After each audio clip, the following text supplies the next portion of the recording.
we go from NFL football. We got college football to talk about. Yeah, the Heisman Trophy was just awarded, and we were always saying it's the year of the quarterback. Really was. And I don't think anybody saw this coming.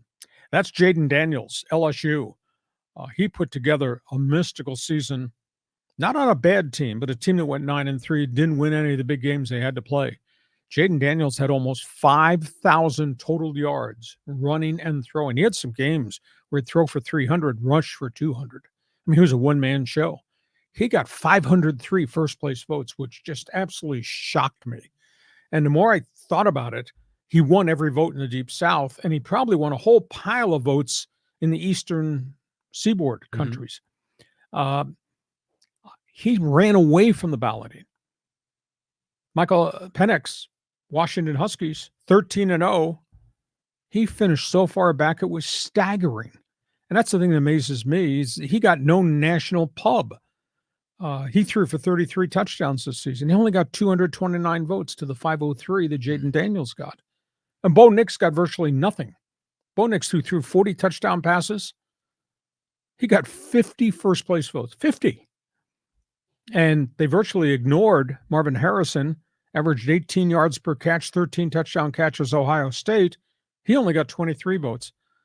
So I tried to analyze how the voting broke, and it was obvious to me that Daniels swept everything Deep South, Eastern Seaboard. Small faction in the Midwest went for the Ohio State kid. And then obviously what was left, they split amongst the two quarterbacks out here. And then it dawned on me, the reason Penix and Nix got so many less votes, nobody on the Eastern Seaboard watches Pac-12 football because it's really late at night. Right. Despite how good all these teams were and how electric those quarterbacks were. So I was surprised. Were you? Yeah, I was. And I remember percolating, talking about Daniels and thinking, who is this guy? And it's interesting because he played in community college, I think. And went to Arizona State, and played then, a couple of years, and bailed. Yeah. So he's, wasn't like a, hot prospect, from the start.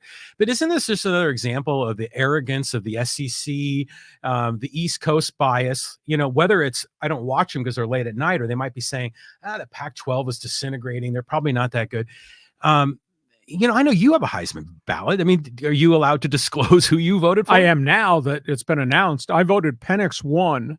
I voted Bo Nix 2.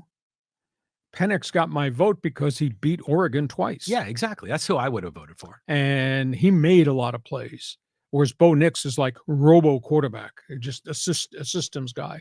And I voted Jayden Daniels 3. Daniels put up phenomenal numbers, but he was the only thing they had, and they just leaned on him. We might never see a 5,000-yard quarterback in college football, so he was a unique guy. But I voted for the Washington quarterback, but again, I was in the minority. Okay, we go